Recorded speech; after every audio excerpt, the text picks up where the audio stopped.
Habari ya asubuhi. Sawa. Maandalizi kwa timu yetu ya Dodoma Jiji.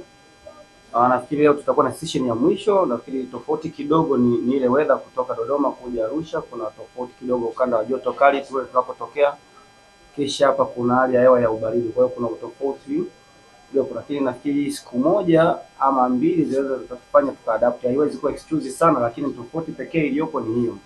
Kikosini hatuna mchezaji yote yule ambaye ni majeruhi zaidi ya suspension tu ambayo iko nayo Abdi Banda. Then tunapata urejeo wa Hape Bea ambaye ni center back pia. Kwa hiyo wachezaji wote wametrain vizuri, kimwili na kiakili wako vizuri. So sasa hivi nafikiri kulingana na mechi yenyewe tunadili sana issue ya psychology, kwa sababu tunaamini kwamba psychology inaweza ikatufanya tukafanya vizuri zaidi kwenye hii mechi. Ni kitu ambacho nafikiri tunakazania sana, kwa sababu tukiwini upande wa psychology na mimi tactically tuko vizuri, lakini pia kiufundi tuko vizuri. Hili timu yao wanaiona kwa namna ambavyo ina improve siku hadi siku. Lakini pia mashabiki wa mpira, kwa maana yake tutegemee kuona mechi ambayo ni nzuri kwa siku ya kesho. Tutegemee kuona pati zote za kimpira, kwa sababu pati za kimpira nazungumzia, tutapata pati ambayo itakuwa ni attacking, whether labda timu mwenyeji ama timu ngeni. Tutapata pati nyingine tena ya kimpira defending ambayo ni nzuri.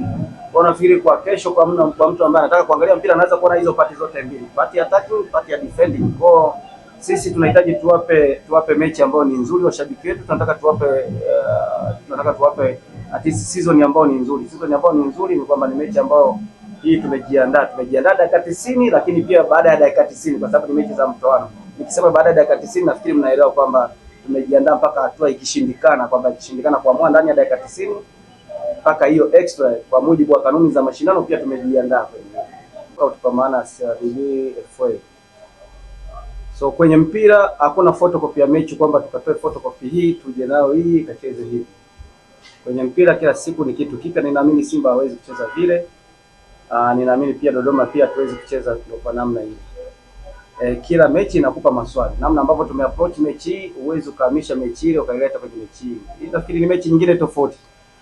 Hatutegemei kuwa na mechi nyepesi kama ilivyokuwa ile ya mwanzo, kwa sababu ukishacheza na timu kisha ukapata matokeo ya namna ile ya suluhu, maana yake unaongeza tena ugumu.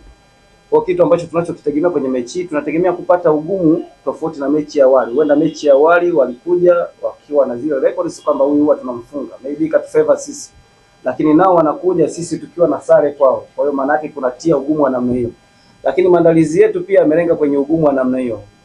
So ikiwa mechi ambayo itademand kufanana vile, inaweza kufanana vile, lakini sitegemei kama kila kitu kitakuwa kiko sawa vile, kama nilivyotangulia kuzungumza kwamba hakuna